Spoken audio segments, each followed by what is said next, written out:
बिस्मिल्लाहिर्रहमानिर्रहीम। अस्सलाम वालेकुम डियर स्टूडेंट्स। पिछले लेक्चर में हमने ये डिस्कस किया था कि हम किस तरीके से सांस लेते हैं और फिर जब हम एक मरतबा सांस लेते हैं वो सांस हमारे लंग्स के अंदर चला जाता है और फिर वहाँ से वो किस तरीके से ब्लड के अंदर शामिल होगा और ब्लड में मौजूद कार्बन डाइऑक्साइड वहाँ से किस तरीके से हमारे लंग्स में आते हैं और फिर लंग्स किस तरीके से उसको हमारे बॉडी से बाहर निकाल लेते हैं। तो ये चीज़ें हमने पिछले लेक्चर्स में डिस्कस की थी।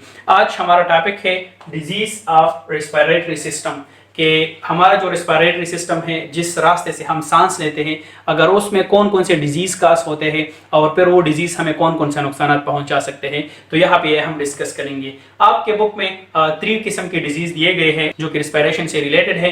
पहला उसमें है कफ और कोल्ड, दूसरा है इन्फ्लुएंजा और तीसरा है आस्थमा। तो पहला हम यहाँ पे डिस्कस करेंगे कफ्स एंड कोल्ड। कफ को हम कहते हैं उर्दू में कांसी, और कांसी का मतलब यह है कि जब भी हमारे गले में कोई भी चीज़ आ जाती है या हमारा जो एयर पैसेज वे है जो कि लंग्स में जाता है, इसको अगर हम साफ कर लेते हैं, अगर उसमें कोई डस्ट पार्टिकल वगैरह चला जाता है या कोई भी चीज़ वहाँ पे चला जाता है, तो उसको साफ करने के लिए हम कांसते हैं और कांसने के दौरान वो चीज़ हमारे वो रेस्पिरेटरी सिस्टम या रेस्पिरेटरी ट्रैक से बाहर निकल जाते हैं, तो इसको हम कहते हैं कफ। लेकिन अगर कफ के साथ फिर शामिल हो जाए स्नीजिंग, ब्लड और रनी नोज, अगर वहाँ पे उसके साथ स्नीजिंग शामिल हो जाए, लोग फिर स्नीजिंग करते हैं, या अगर उसका जो नाक है ये बंद हो जाए या उसके नाक मुकम्मल रनी नोज हो जाए, तो फिर इसको हम कहते हैं कोल्ड। हम कहते हैं कि उसको कोल्ड हो गया है, और इसको फिर हम कहते हैं नज़ला। इसको हम क्या कहते हैं? इसको फिर हम कहते हैं नज़ला। ये कफ और कोल्ड ये खास हो जाता है वायरसेस से। मुख्तलिफ किस्म के वायरसेस यहाँ पे इन्वॉल्व हैं, जिसकी वजह से ये कोल्ड वगैरह खास हो जाता है। अब ये वायरसेस क्या करते हैं? जब वायरसेस हमारे बॉडी के अंदर चले जाते हैं तो ये वायरसेस हमारे नोज में और हमारे थ्रोट में मौजूद सेल्स पे अटैक कर लेते हैं और उसको डिस्ट्रॉय कर लेते हैं।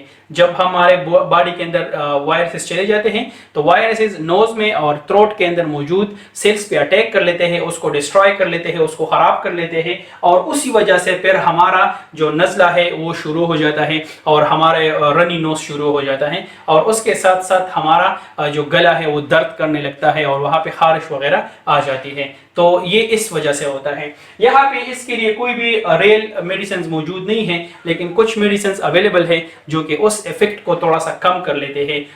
कोई ऐसा मेडिसिन मौजूद नहीं है कि हम कहते हैं कि इसका मुकम्मल तौर पर इलाज हो जाएगा और फिर ये आपके ऊपर नहीं आएंगे, ऐसे कोई मेडिसिन मौजूद नहीं है। अब ये मेडिसिन क्यों मौजूद नहीं है? क्योंकि ये वायरसेस हमेशा अपने शेप को चेंज करते रहते हैं। एक साल अगर आप पे कोई वायरस आता है तो उसका शेप अलग होगा, और दूसरे साल अगर आप पे कोई ये डिजीज आ जाती है तो वहाँ पे उसका शेप फिर चेंज हो चुका होगा, तो फिर बॉडी दोबारा उसके अगेंस्ट एक्शन लेता है और उसको खत्म करने की कोशिश कर लेता है। तो कोई रियल मेडिसिन ऐसे अवेलेबल नहीं है। रीजन मैंने बता दिया क्यों अवेलेबल नहीं है, क्योंकि ये वायरसेस अपने शेप को हमेशा चेंज करते रहते हैं। तो ये बहुत मुश्किल है कि हर टाइम पे या नए नए वायरसेस आते हैं और हर एक के लिए फिर वैक्सीन्स अवेलेबल करना, वैक्सीन्स बनाना इम्पॉसिबल है। इसके बाद हमारे इम्यून सिस्टम उसके अगेंस्ट काम कर लेते हैं और हमारा इम्यून सिस्टम उसको ख़त्म करने की कोशिश कर लेता है। इम्यून सिस्टम क्या होता है? इम्यून सिस्टम एक ऐसा सिस्टम है जो कि ह्यूमन बॉडी के अंदर या दूसरे ऑर्गेनिज्म के बॉडी के अंदर, एनिमल्स के बॉडी के अंदर मौजूद होते हैं। तो ये एक ऐसा सिस्टम है जब बाहर से कोई भी चीज़ हमारे जिस्म के अंदर आ जाती है उसको ये ख़त्म कर लेते हैं। मिसाल के तौर पर हमारे बॉडी के अंदर वायरसेस आ गए या बैक्टीरिया वगैरह आ जाते हैं, तो ये इम्यून सिस्टम उस बैक्टीरिया और उस वायरस के अगेंस्ट एक्शन लेते हैं और उसको बॉडी से रिमूव कर लेते हैं। तो ये इम्यून सिस्टम का काम है। तो यहाँ पे जब ये वायरसेस हमारे बॉडी के अंदर चले आते हैं तो वो हमारा इम्यून सिस्टम एक्टिवेट हो जाएगा और उसको हमारे बॉडी से निकालने में वो कोशिश शुरू करेगा और उसको हमारे बॉडी से निकाल लेते हैं। तो जिस तरह मैंने बता दिया कि कोई सही ट्रीटमेंट नहीं है, लेकिन फिर भी अगर हम हेल्थी डाइट का फ्रेश हवा ले लें तो इसी तरीके से हम उस पर थोड़ा सा काबू पा सकते हैं। और हमेशा जब इंसान को हो जाए कोल्ड वगैरह हो जाए तो हमेशा इंसान को यूज़ करना चाहिए हैंडकरचीफ या टिश्यू वगैरह यूज़ करना चाहिए, क्योंकि जब आप उस दौरान कांसते हो या स्नीजिंग करते हो तो चांसेस है कि आप दूसरे बंदों को इन्फेक्ट कर लेंगे। तो इसी वजह से टिश्यू या हैंडकरचीफ का हमेशा इस्तेमाल करना चाहिए। मैं दोबारा बता देता हूँ कफ का मतलब यह है कि हमारे जो रिस्पायरेटरी ट्रैक है जिसके जरिए हम सांस लेते हैं, अगर वहाँ पे कोई पार्टिकल वगैरह आ जाए उसको क्लियर करने में हम क्या कर लेते हैं, उसको क्लियर करने के लिए हम कांसते हैं ताकि वो चीज़ वहाँ से रिमूव हो जाए। लेकिन जब उसके साथ स्नीजिंग शामिल हो जाए या रनिंग नोज शामिल हो जाए या ब्लॉक नोज उसके साथ शामिल हो जाए तो फिर इसको हम कहते हैं कोल्ड। और ये कोल्ड वायरसेस की वजह से काज हो जाता है। वायरस क्या करता है कि हमारे नोज में और हमारा जो थ्रोट है वहाँ पे सेल्स मौजूद होते हैं, उसके ऊपर अटैक कर लेते हैं, उसको डिस्ट्रॉय कर लेते हैं और इसी वजह से फिर हमारा नोज हमारा बहने लगता है और उसके साथ साथ हमारे गले में खारिश वगैरह और दर्द महसूस हमें हो जाता है। इसके लिए कोई रियल मेडिसिन नहीं है, लेकिन हमारे बॉडी का अपना इम्यून सिस्टम उस वायरस पर जल्दी काबू पा लेता है और इसके लिए ज़रूरी है कि आप लोग हेल्थी खुराक खाओ और फ्रेश हवा वो यूज़ करो और इसके साथ साथ हमेशा टिश्यू और हैंड कर्चीफ का इस्तेमाल करना चाहिए। तो इसके बाद बारी आती है इन्फ्लुएंजा की। इन्फ्लुएंजा या फ्लू, इसको हम कहते हैं जुकाम। और ये इन्फ्लुएंजा काज हो जाता है वायरसेस की वजह से, लेकिन ये वायरसेस इस कोल्ड वाले वायरसेस से बिल्कुल मुख्तलिफ है। यहाँ पे ये वायरसेस हमारे बॉडी के अंदर एंटर होते हैं हमारे माउथ के जरिए, हमारे नोज के जरिए और हमारे आइज के जरिए। जब ये हमारे बॉडी के अंदर एंटर होते हैं तो फिर वो चले जाते हैं लंग्स में, और जब लंग्स में वो जाते हैं तो वो फिर रास्तों से गुजरता है, रेस्पिरेटरी ट्रैक से गुजरते हैं, तो वहां पे फिर वेंट पाइप आता है, इसके साथ ब्रोंकी, ब्रोंकियोल्स। तो जब वहां पे ये पहुंच जाते हैं तो ये वायरस खुद को डिवाइड करना शुरू कर देते हैं, खुद को मल्टीप्लाई करना शुरू कर देते हैं।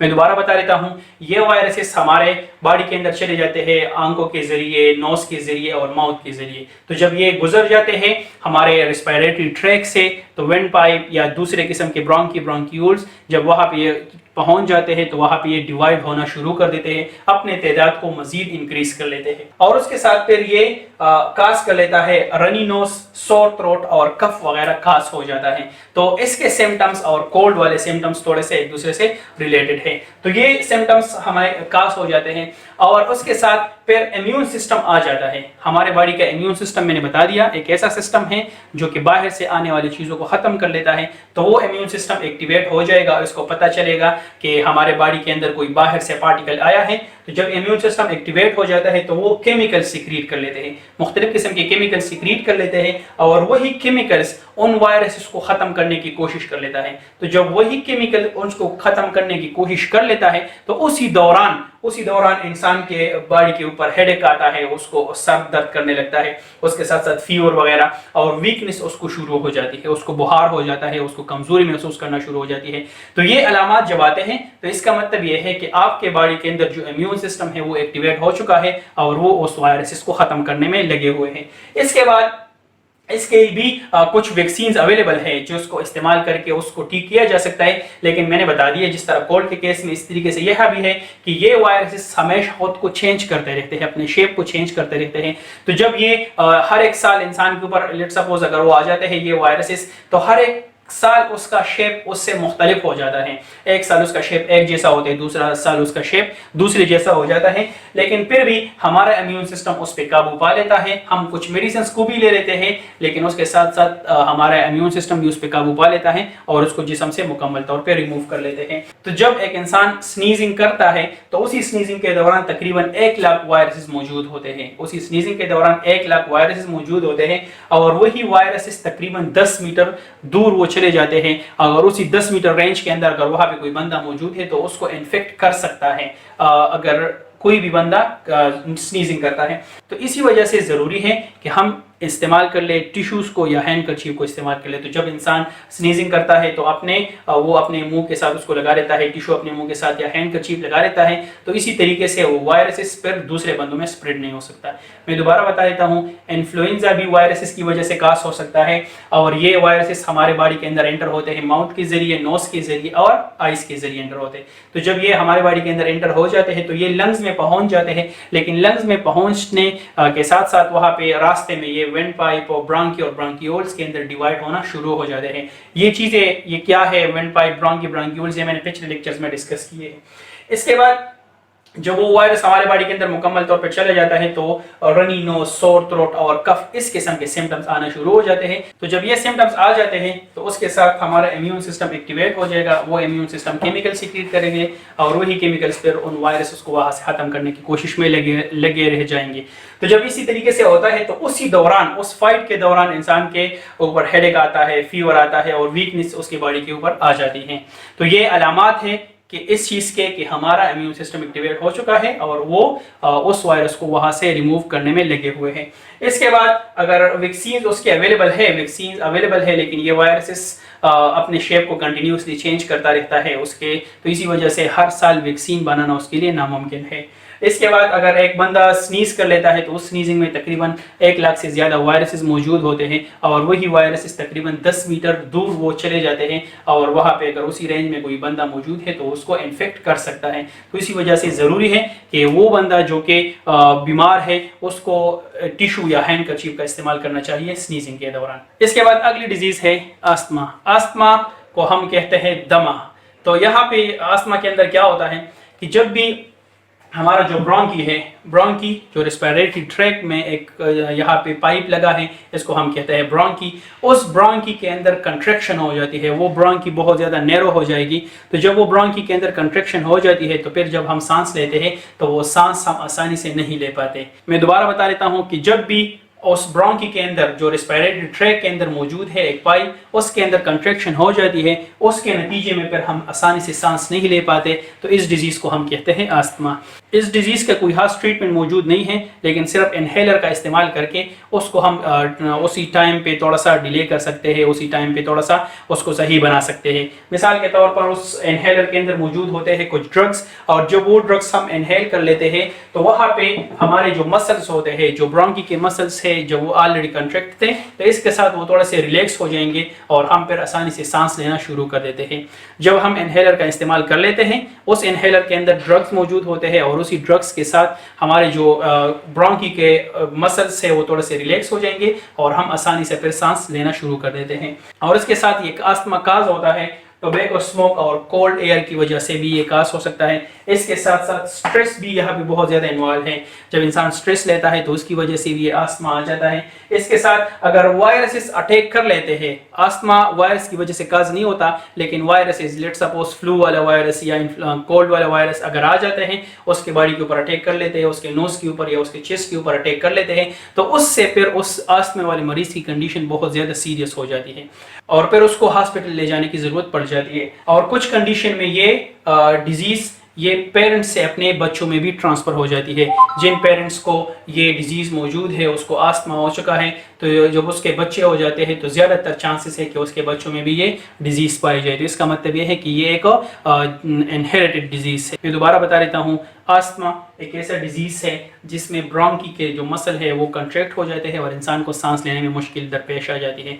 और फिर उसका सिर्फ एक ही हल है कि हम इनहेलर का इस्तेमाल कर लेते हैं और उसी इनहेलर की वजह से वो हमारे मसल्स रिलैक्स हो जाएंगे और हम सांस आसानी से फिर ले पाएंगे। और इसके बहुत सारे रीजन हो सकते हैं। लेट्स सपोज टोबैको स्मोक है, कोल्ड एयर है, स्ट्रेस है, वायरसेस भी उसमें इन्वॉल्व है। किस तरीके से कि अगर किसी को आस्थमा डिजीज़ है और वायरस उस पर अटैक कर लेते हैं तो उसकी कंडीशन मज़ीद ख़राब हो सकती है और कभी कभी ये डिजीज़ इनहेरिटेड डिजीज़ भी हो सकती है। मतलब ये है कि ये अपने पेरेंट्स से बच्चों में भी ट्रांसफ़र हो सकती है। तो आज के लिए इतना ही, इंशाल्लाह फिर अगले लेक्चर में मुलाकात होगी। तब तक के लिए अल्लाह हाफ़िज़। अल्लाहुम्मा अन्फ़अना बिमा अल्लमतना वअल्लिमना मा यंफ़अुना वज़िदना इल्मा।